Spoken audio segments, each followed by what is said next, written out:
สบายดีครับกลางคืนไม่ต้องเลยสบายดีว่าจะขู่ทุกคนเนาะเดี๋ยวมาเลาะเยี่ยงปลาจีนามีเนาะลองเบิ่งครั้งแรกมันจะเป็นอะไร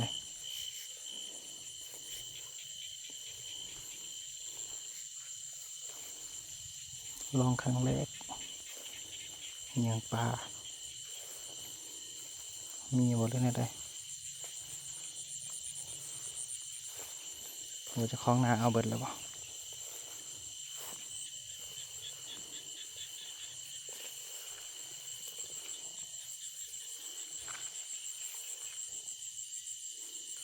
ปูกระไรขนาด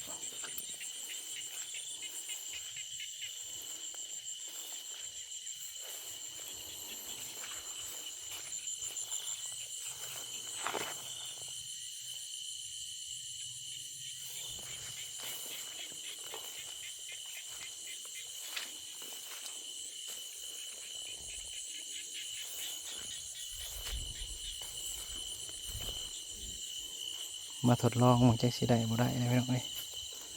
ทดลองครั้งแรกจะใช้ไพ่พอมีหน่อยท่านโอ้โหนี่เนาะ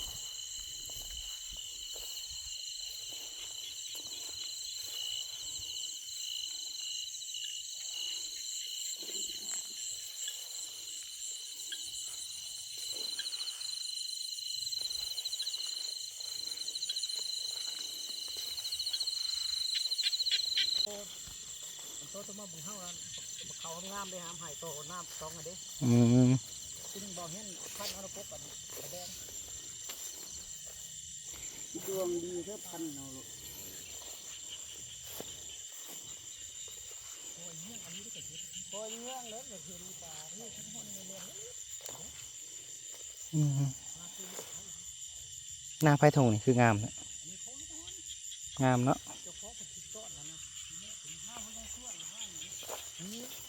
ฮะ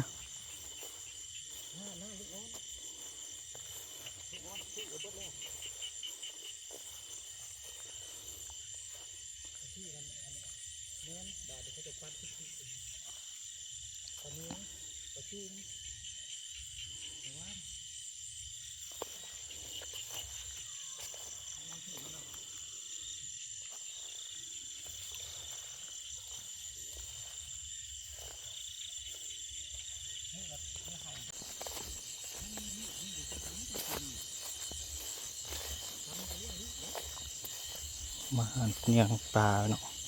เราบ่าวเรามานอะไรตัวหนึ่งเรามานปลาลูนี่บาดีปลาลูเนี่ยปลาถ้าไทยมีแต่โค้งกับปูกับหมองหอยมันอย่างนี่ในซ้ำนี่เนาะได้นะใช่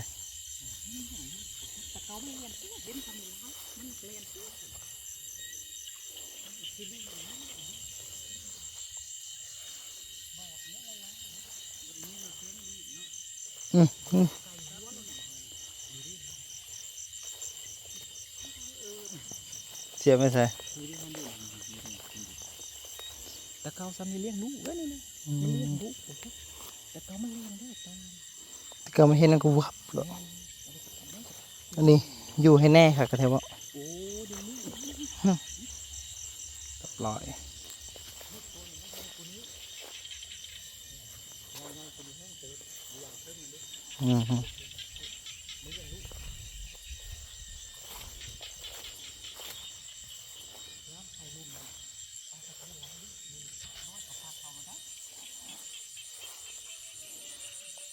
ไปเรื่อยๆพี่น้อย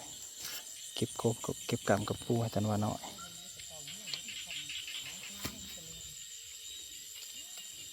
ปลาดุกชาวเพิ่งเป็น2-3 ตัวมีตะแหลนด้วยเขาไปเลยเมียน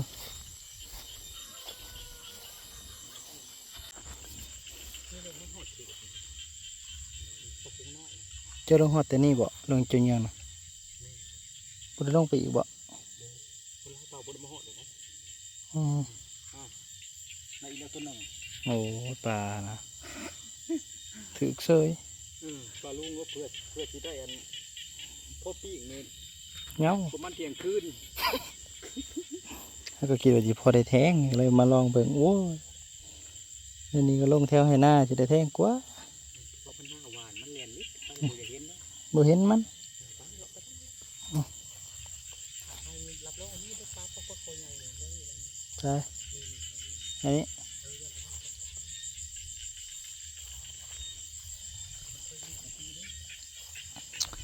หน้าหวานมันบ่จะผ่านปานใด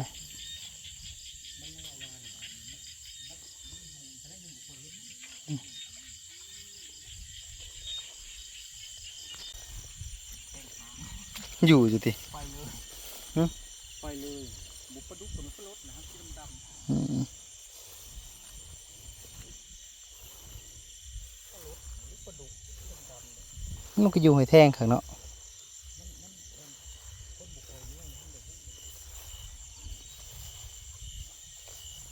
จุบเลาะ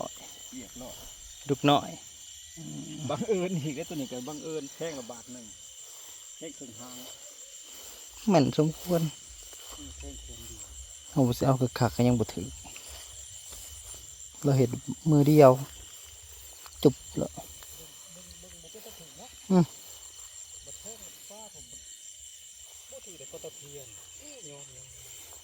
เบิ่งเล็กแหลมเพิ่นฮักป้านนี้ก็ยังถืออยู่ โทรให้ล้างคนอื่นมาโทษตายเดี๋ยวขาดทุน เรียบร้อย ตัวใหญ่เติบบ่ภาพสอง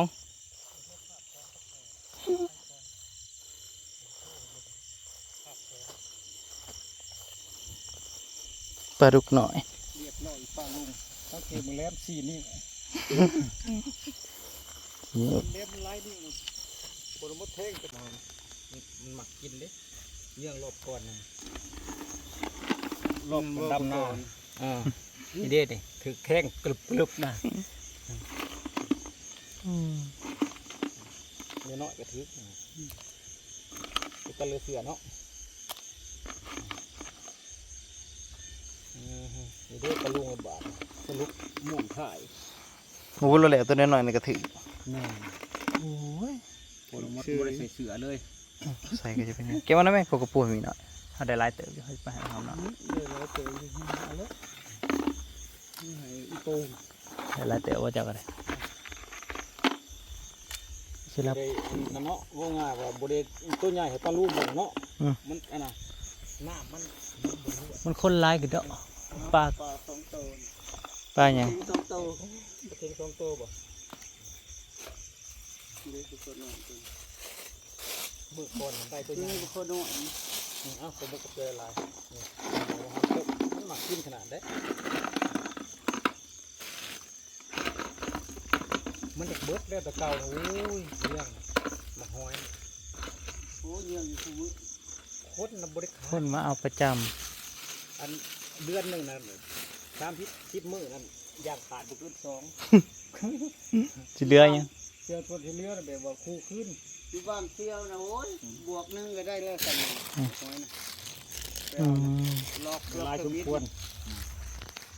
มานอยู่นะ แหลมสีนิ้ว เด็กเลยขนาดนี้ใส่ห้อยไว้ก่อน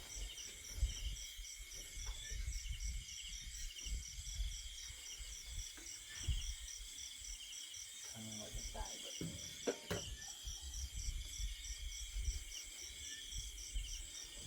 ใส่ห้อยเลยพี่น้อง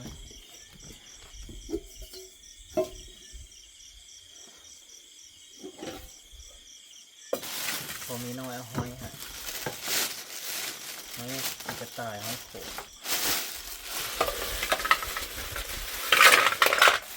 ไม่แชร์ไว้เอาไปจะได้ร้ายอะไรเบิ่ง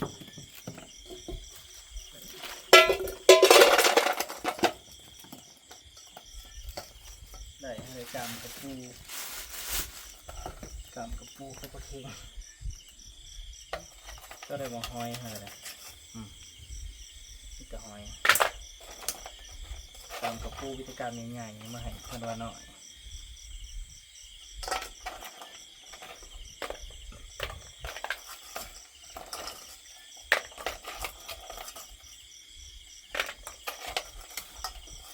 มันขี้กระต่ายได้หลายเติบอยู่คน งบ้านเฮา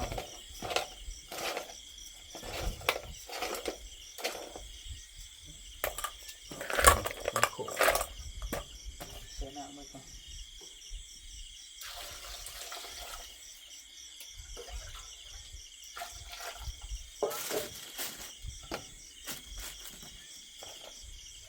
ใส่เครื่องย่างใส่ตู้ไว้เดี๋ยวมันหนาวเข้ามาทำหน่อยเอาไว้กันนะจีเพื่อนกามกับปูป้ากับปูได้แต่ถ้าลงแถวหน้าเฮาสิพอได้กินอยู่เนาะพอมาอื่นพอได้ที่ลงใหม่วันนี้ก็ไปลองเบิกซื้อ